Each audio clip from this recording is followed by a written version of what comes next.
नमस्कार विद्यार्थी मित्रांनो, मी श्रद्धा रारावीकर, मराठा विद्या प्रसारक समाजाच्या SVKT महाविद्यालयातर्फे मानसशास्त्र विभागात मी आपल्या सगळ्यांचे मनपूर्वक स्वागत करते। आजच्या व्हिडिओ सेशनमध्ये आपण पहिल्या सेमिस्टरमधल्या पहिल्या चॅप्टरचा अभ्यास करत आहोत। त्यातीलच एक पॉइंट बघणार आहोत। आजचा आपला अभ्यासाचा विषय असणार आहे प्राचीन भारतातील मानसशास्त्राचा अभ्यास आणि सद्यस्थिती। ह्या आधीच्या सेशनमध्ये आपण मानसशास्त्राच्या अभ्यासाचे वेगवेगळे दृष्टिकोन बघितले होते। त्यामध्ये आपण हे बघितलं होतं की वेगवेगळ्या दृष्टिकोनानुसार मानसशास्त्रात कशाचा अभ्यास करायला हवा ह्याबद्दल मानसशास्त्रज्ञांमध्ये कसे मतभेद होते आणि त्यानंतर अलीकडच्या काळामध्ये कसा एकलेक्टिक दृष्टिकोन स्वीकारला गेला। आता आजच्या लेक्चरमध्ये रूपरेखा अशी असेल बघा। पहिल्यांदा आजच्या सेशनचा आपण उद्देश बघूयात, त्यानंतर आपण प्रत्यक्ष प्राचीन भारतातील मानसशास्त्राचा अभ्यास कसा करण्यात आला ते बघूयात आणि सद्यस्थिती बघूयात आणि नंतर आपण होम असाइनमेंट डिस्कस करूयात। आजच्या लेक्चरचं उद्दिष्ट असं आहे की प्राचीन कालखंडात भारतीय तत्त्वज्ञानामध्ये मनाचा अभ्यास कसा केला गेला, त्याचा महत्त्व काय आहे हे बघायचं आहे आणि त्यानंतर अलीकडच्या काळात भारतामध्ये मानसशास्त्राच्या अभ्यासामध्ये काय काय बदल घडत गेले, तो कसा विकसित होत गेला हे बघायचं आहे। सर्वप्रथम आपण भारतातील मानसशास्त्रामध्ये कशाचा अभ्यास करणार आहोत ते बघूयात। पूर्वी प्राचीन कालखंडांमध्ये मुख्यतः भारतीय मानसशास्त्राचा अभ्यास ह्या वेगवेगळ्या ग्रंथांमध्ये केला गेला। त्या ग्रंथांमध्ये वेद आणि उपनिषद ह्यांचा समावेश होता। त्याचबरोबर रामायण महाभारत अशा धर्मग्रंथांचाही समावेश होता। आयुर्वेदामध्ये सुद्धा मानसशास्त्राचा अभ्यास केला गेला आहे। पतंजली योगसूत्रामध्ये सुद्धा मनाचं विवरण अगदी सखोल पद्धतीने करण्यात आलेलं आहे। त्या हिंदू धर्माच्या ह्या संहितांसोबतच बौद्ध आणि जैन धर्मीय विचारसुद्धा आपल्याला ह्या आजच्या सेशनमध्ये बघायचे आहेत। आपल्या संत साहित्यामध्ये सुद्धा मनाबद्दल अनेक वेगवेगळ्या कल्पना मांडल्या गेलेल्या आहेत। त्या कोणत्या आहेत ते आपण आजच्या लेक्चरमध्ये बघणार आहोत। त्यानंतर लोकसाहित्य जसं की हितोपदेश किंवा पंचतंत्र ह्यांमधून माणसाच्या वर्तनाबद्दल काय काय समजतं ह्याचा विचार आपण करणार आहोत आणि त्यानंतर शास्त्रीय पद्धतीने भारतामध्ये मानसशास्त्राचा अभ्यास कसा होत गेला ते आपण बघणार आहोत आणि त्याची सद्यस्थिती काय आहे हे आपल्याला आजच्या लेक्चरमध्ये लक्षात येईल। सर्वप्रथम आपण वेदांमध्ये मानसशास्त्राचा अभ्यास कसा केला गेला हे बघूयात। वेदांमध्ये मनाच्या 3 अवस्था सांगितलेल्या आहेत। पहिली अवस्था आहे जागृत अवस्था। याच्यामध्ये आपल्याला आपल्या आजूबाजूला घडणाऱ्या घटनांची संपूर्ण जाणीव असते आणि आपण विचारपूर्वक वागत असतो, अशी ही जागृत अवस्था असते आणि आपल्याला स्वतःच्या मनातल्या विचारांचं आणि आजूबाजूच्या परिस्थितीचं संपूर्ण भान असतं। त्याच्यानंतरची आहे स्वप्न अवस्था।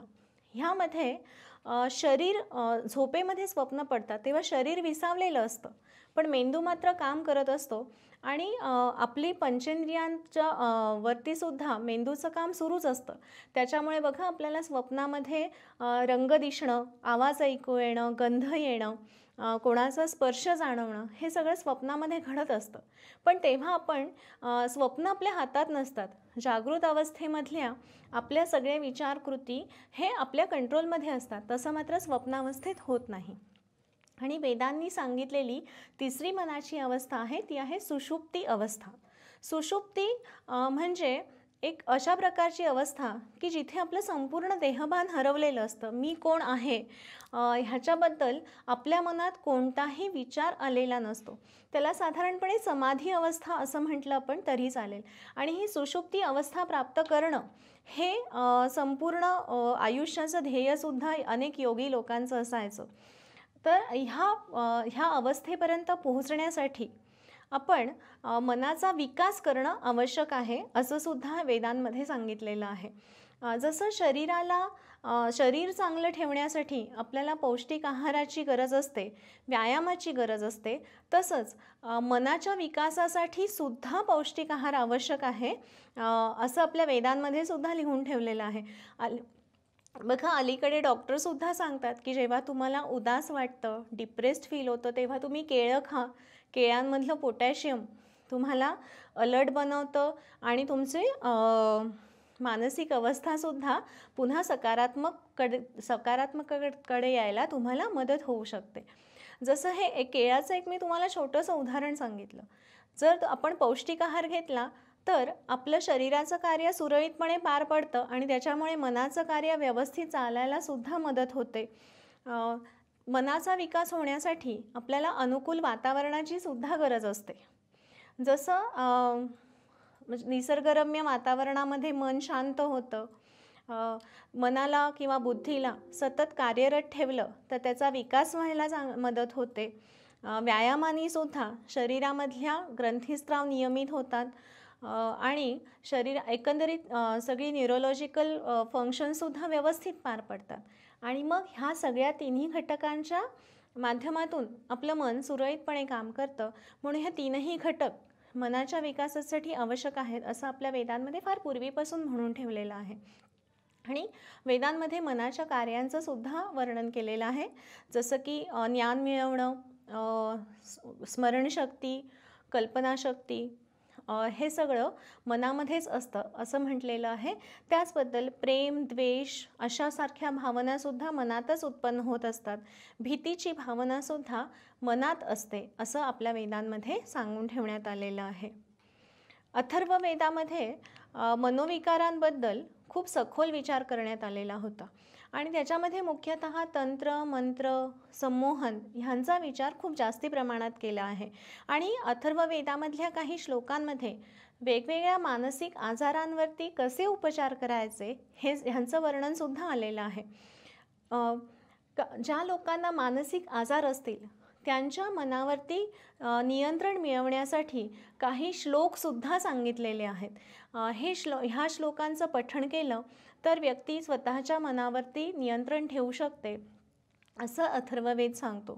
त्याच्यानंतर वेदामध्ये विकृत वर्तनावरती संमोहन किंवा अलीकडच्या काळामध्ये वापरल्या जाणाऱ्या स्वयंसूचना, जादूटोणा असे उपाय सांगितलेले आहेत.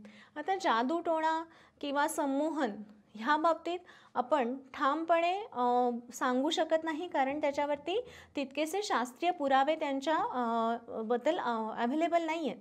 पण स्वयंसूचना मात्र आपण आपल्या मनाचं कार्य अधिक चांगलं सुरळीतपणे पार पडण्यासाठी वापरू शकतो. हे आपल्याला सगळ्यांना अलीकडच्या काळात माहिती झालेलं आहे. त्यानंतर उपनिषदांमध्ये मनाचा अभ्यास कसा केला गेला आहे ते आपल्याला बघायचं. बघा, उपनिषदाचं वैशिष्ट्य असं की ते कोणी एका व्यक्तीने लिहिलेलं नाही आहे, तर वेगवेगळ्या ऋषींनी त्याच्यामध्ये स्वतःच्या ज्ञानातून भर घातलेली आहे आणि अनेक ऋषींच्या लिखाणातून उपनिषदाचा जन्म झालेला आहे. उपनिषदांमध्ये विशेषतः सांगितलेली पंचकोशाची थिअरी आजसुद्धा मानसशास्त्राच्या अभ्यासाच्या दृष्टीने खूप महत्त्वाची मानली जाते. ह्या तैत्तरीय उपनिषदामध्ये पंचकोश सिद्धांताचा उल्लेख आढळतो. ह्या पंचकोश सिद्धांतानुसार आपल्या सगळ्यांच्या शरीरामध्ये 5 प्रकारचे कोश असतात. अन्नमय कोश, प्राणमय कोश, मनोमय कोश, विज्ञानमय कोश आणि अन्नमय कोश. आपण जे अन्न घेतो त्या अन्नामुळे आपलं अन्नमय कोश तयार होतो. म्हणूनच बघा, आपल्याकडे सात्विक आहाराला खूप महत्त्व दिलं जातं. जितका तुमचा आहार सात्विक असेल तितका तुमच्या शरीरातला अन्नमय कोश हा सात्विक पद्धतीने तयार होईल. अगदी संत कबीरसुद्धा म्हणतात बघा की जैसा अन्न खाय वैसा मन होय, जैसा पाणी पिये वैसी वाणी होय. त्याचं महत्त्व आपल्याला ह्या पंचकोश सिद्धांतामध्ये सुद्धा दिसून येतं. त्यानंतरचा दुसरा कोश आहे प्राणमय कोश. वेगवेगळ्या प्रकारच्या 5 वायूंनी असा बनलेला हा कोश असतो आणि ह्या 5ही वायूंच्या आधारे 5 कर्मेंद्रिय आपली कार्यरत असतात. आणि ही कर्मेंद्रिय आहेत वाणी, हात, पाय, पायू आणि उपस्थ. वाणीनी आपण आपल्या स्वतःच्या मनातले विचार व्यक्त करू शकतो, भावना व्यक्त करू शकतो आणि एकंदरीतच जेव्हा आपण बोलतो तेव्हा आपल्या विचारांना एक व्यवस्थित ऑर्गनाइज होतात. तर ते सुद्धा कार्य आपल्यासाठी महत्त्वाचं ठरतं. पायांमुळे आपण व्यवस्थित हालचाल करू शकतो, भ्रमंती करू शकतो. आणि आपल्याला हवं तिथे जाऊन आपण ज्ञान ग्रहण करू शकतो आणि इतर अनेक कार्य पार पाडू शकतो. पायू ह्या कर्मेंद्रियातून आपण आपल्या शरीरातल्या नको असलेल्या वस्तू बाहेर टाकू शकतो. हाताने आपण दैनंदिन कार्य पार पाडू शकतो आणि उपस्थ ह्या कर्मेंद्रियाच्या आधारे आपण रिप्रोडक्शन करू शकतो, म्हणजे नवीन पिढी जन्माला घालू शकतो. असा हा प्राणमय कोश एकंदरीतच आपल्या जीवनाचा अविभाज्य भाग आहे. त्याच्यामुळेच आपण आपले वेगवेगळे कार्य पार पाडू शकतो. त्याच्यानंतरचा तिसरा कोश आहे मनोमय कोश. 5 ज्ञानेंद्रिय आणि मन यांचा मिळून हा मनोमय कोश तयार होत असतो.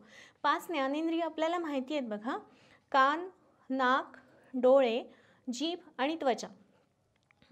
ही 5 ज्ञानेंद्रिय ह्यांच्या आधारे आपल्याला माहिती मिळते आणि मन ह्या ह्याचा मिळून मनोमय कोश तयार होत असतो. आणि ह्या मनोमय कोशामध्येच आपली इच्छाशक्ती दडलेली असते.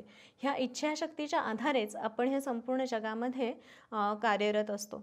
त्यानंतरचा पुढचा कोश आहे विज्ञानमय कोश. आपली 5 ज्ञानेंद्रिय आणि बुद्धी ह्यांचा समावेश विज्ञानमय कोशात होतो. आता मनोमय कोश आणि विज्ञानमय कोश ह्या दोघांमध्ये 5 ज्ञानेंद्रियांचा समावेश होत असला तरी मनोमय कोशामध्ये मनाचा, विशेषतः म्हणजे आपल्या भावनांचा संबंध आढळून येतो, तर विज्ञानमय कोशामध्ये बुद्धीचा म्हणजे आपल्या विचारांचा संबंध आढळून येतो. आणि पुढचा महत्त्वाचा कोश आहे तो आहे आनंदमय कोश.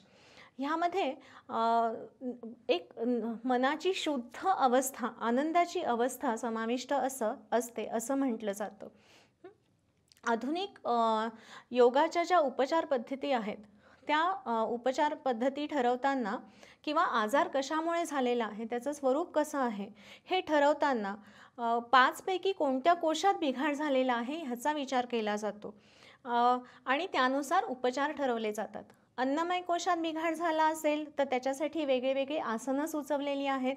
प्राणायामय कोशामध्ये बिघाड झालेला असेल तर प्राणायामाचे वेगवेगळे प्रकार उपचार पद्धतीमध्ये अवलंबले जातात. मनोमय आणि विज्ञानमय कोशामध्ये बिघाड झालेला असेल तर त्याच्यासाठी ध्यानधारणेचा उपाय सुचवलेला आढळतो. आणि पंचकोशांची ही संकल्पना व्यक्तिमत्व विकासासाठी सुद्धा खूप उपयुक्त ठरते. आणि अलीकडे अगदी जागतिक स्तरावरती सुद्धा विशेषतः शिक्षण क्षेत्रात व्यक्तिमत्वाच्या विकासासाठी भारताची ही पंचकोश सिद्धांत मोठ्या प्रमाणामध्ये वापरलेला आपल्याला दिसून येतो. आपल्या धर्मग्रंथांमध्ये म्हणजे रामायण, महाभारत किंवा भगवद्गीता ह्यांच्यामध्ये सुद्धा मानसशास्त्राचं अगदी सखोल विवरण केलेलं दिसून येतं.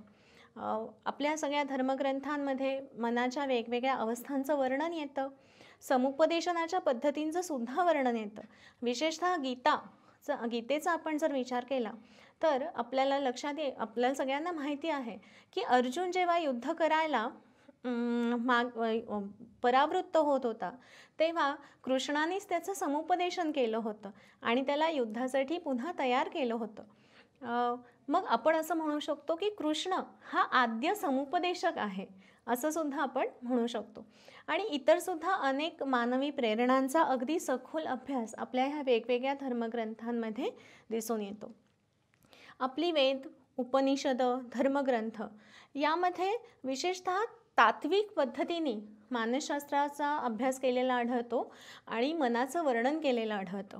आता ह्याचा शास्त्रीय प्रयोग किंवा अभ्यास केला गेला नाही अशी टीका केली जाऊ शकते, पण अगदी आधुनिक काळातला अत्यंत प्रसिद्ध असा मानसशास्त्रज्ञ गार्डनर मर्फी ह्यांनी सुद्धा भारतीय मानसशास्त्राला आद्य मानसशास्त्रीय प्रणाली असं म्हणून त्याचा गौरव केलेला आहे. आपल्या ह्या सगळ्या ग्रंथांमध्ये वर्णन केलेल्या ह्या तत्वांचा वापर करून आजही आपण आपल्या मनाचं कार्य अगदी सुरळीत पार पाडू शकतो.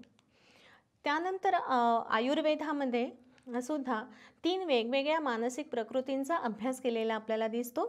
आयुर्वेदानुसार मनाच्या 3 प्रकृती आहेत, कफ प्रकृती, वात प्रकृती आणि पित्त प्रकृती. ह्या 3 पैकी एखादी प्रकृती एखाद्या व्यक्तीमध्ये खूप जास्ती प्रबळ असते आणि ती प्रकृती त्या व्यक्तीच्या वर्तनावरती प्रभाव टाकत असते. उदाहरण बघायचं झालं तर कफ प्रकृतीची माणसं ही अत्यंत हुशार असतात. त्यांच्यामध्ये शारीरिक कष्ट करण्याची क्षमता खूप जास्ती असते त्यांचे इतरांशी संबंध सुद्धा खूप स्थिर असतात आणि एकंदरीतच प्रेमळ अशी ही माणसं असतात. पण त्यांच्यावरती अशी टीका केली जाते की कफ प्रवृत्तीची ही माणसं थोडीशी आळशी सुद्धा असतात. त्याच्यानंतरची प्रकृती आहे वात प्रकृती. वात प्रकृतीची माणसं कमालीची अस्थिर असतात. वात म्हणजे काय? वायू किंवा वारा. वारा कसा एका ठिकाणी स्थिर राहू शकत नाही, तशी ही वात प्रकृतीची माणसं सुद्धा एका ठिकाणी स्थिर राहू शकत नाही. शरीराच्या हालचाली तर त्यांच्या चालूच असतात, पण त्यांचं मन सुद्धा तितकंच अस्थिर असतं. ह्यांना राग सुद्धा खूप येऊ शकतो. ह्यांचे काम करण्याची शक्ती सुद्धा चांगली असते. त्याच्यानंतरची मानस प्रकृती आहे ती आहे पित्त प्रकृती. पित्त म्हणजे अग्नी. ह्या प्रकृतीचा प्रभाव जास्ती असलेल्या व्यक्ती ह्या शीघ्रकोपी असतात. त्यांना खूप जास्ती प्रमाणामध्ये राग येत असतो. ह्यांचे काम करण्याची शारीरिक क्षमता खूप कमी असते, पण ह्यांची बुद्धी तेज असल्याने हे मानसिक काम मात्र खूप उत्तम पद्धतीने आणि कितीही वेळ चांगलं पार पाडू शकतात. आणि ह्या प्रकृतींमध्ये काही बिघाड झाला तर त्याचा प्रभाव वर्तनामध्ये सुद्धा दिसून येतो. त्यामुळे उपचार करताना सुद्धा ह्या कोणत्या प्रकृतीमध्ये इम्बॅलन्स झालेला आहे हे लक्षात घेऊन त्याप्रमाणे उपचार सुचवले जातात. व्यक्तिमत्वाचा त्रिगुण सिद्धांत सुद्धा आपल्या भारतीय याच्यामध्ये महत्त्वाचा मानला जातो. तो आहे ह्या सिद्धांतानुसार आपल्या सगळ्यांमध्ये 3 प्रकारचे गुण असतात: सत्वगुण, राजसगुण आणि तामसगुण. ह्या 3 पैकी एका गुणाचा प्रभाव व्यक्तीवरती जास्ती असतो. सत्वगुण जास्ती असणाऱ्या व्यक्ती ह्या तत्वनिष्ठ असतात. एकंदरीतच सात्विक प्रवृत्तीच्या, शांत वृत्तीचे असे हे लोक असतात. आणि राजस गुण जास्ती प्रमाणामध्ये असलेल्या व्यक्ती ह्या थोड्याशा ह्यांच्यामध्ये अचिव्हमेंट मोटिवेशन जास्ती असतं. त्यांना इतरांवरती काही प्रमाणामध्ये अधिकार गाजवायला सुद्धा आवडतं. तर तामस गुण जास्ती असणाऱ्या व्यक्ती ह्या आळशी मानल्या जातात. ह्या गुणांचं सुद्धा प्राबल्य आपल्यावरती मोठ्या प्रमाणामध्ये दिसून येतं. पतंजलीच्या योगसूत्रात सुद्धा मानसशास्त्राचा अगदी सखोल अभ्यास केलेला दिसून येतो. पतंजली हा एक उत्तम सायंटिस्ट मानायला हवा, कारण पतंजली नेहमी असं म्हणायचे की तुम्ही ऐकी गोष्टींवरती विश्वास ठेवू नका, तर तुम्ही स्वतः अनुभव घ्या, पडताळून बघा आणि मग त्या गोष्टींवरती विश्वास ठेवा. आणि हाच सायंटिफिक पर्स्पेक्टिव्ह आजच्या मानसशास्त्राच्या अभ्यासामध्ये सुद्धा अतिशय महत्त्वाचा ठरतो. पतंजलीच्या मते आपलं मन हे एक साधन असतं आणि आपण आपल्याला ते हव्या त्या पद्धतीने वापरू शकतो. मनातच इतकी शक्ती दडलेली आहे की त्याच्या आधारे तुम्ही हवं ते साध्य करू शकतात. आणि त्याला असं वाटायचं की मनावरती खूप जास्ती नियंत्रण ठेवण्यापेक्षा मनाला स्वतंत्रपणे वाहू द्यावं अशी त्याची एक संकल्पना होती. पतंजली नेहमी असं म्हणायचे की निसर्गाला अस्ताव्यस्तपणा आवडत नाही आणि मन हा म्हणजे निसर्गानेच तर मन घडवलेलं आहे, तर तो मनामध्ये तरी कसा अस्ताव्यस्तपणा राहू देईल. त्यामुळे एखाद्या गोष्टीमुळे तुम्ही खूप जास्ती डिस्टर्ब झालात तर मनामध्ये येणारे विचार वाहत्या नदीसारखे येऊ द्यायचे. त्याच्यावर विनाकारण त्याच्यावरती खूप जास्ती कंट्रोल ठेवण्याचा प्रयत्न करायचा नाही. काही कालानंतर हे विचार जसं वादळ शांत होतं तसे हे मनातले विचारसुद्धा हळूहळू शांत होतात आणि आपण मनाच्या पूर्ववत शांत अवस्थेमध्ये येऊ शकतो. आणि पतंजलींनी प्राणायाम, ध्यानधारणा ह्यांनासुद्धा खूप जास्ती महत्त्व दिलेलं आहे. बौद्ध आणि जैन धर्मांमध्ये सुद्धा आपण कसं वागावं, मनाचं आरोग्य कसं राखावं ह्याबद्दल अमूल्य मार्गदर्शन दिसून येतं. भगवान बुद्ध असं म्हणतात की आपल्या मनाचे शत्रू म्हणजे राग, अहंकार, मद, मत्सर हे सगळे अहंकार आपल्या मनाचं स्वास्थ्य बिघडवतात. त्यामुळे ह्यापासून दूर राहिलो तर आपण आपलं मानसिक आरोग्य उत्तम राखू शकतो. मोहमायेमध्ये अडकलो नाही तर आपण आपल्या आयुष्याचं ध्येय प्राप्त करू शकतो. आणि ह्या 6 रिपूंपासून दूर राहण्यासाठी त्यांनी मेडिटेशनचा मार्ग सुचवलेला आहे.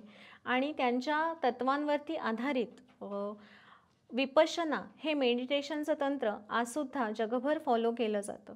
भगवान महावीरांनी सुद्धा मनावरती उत्तम विवेचन केलेलं आहे.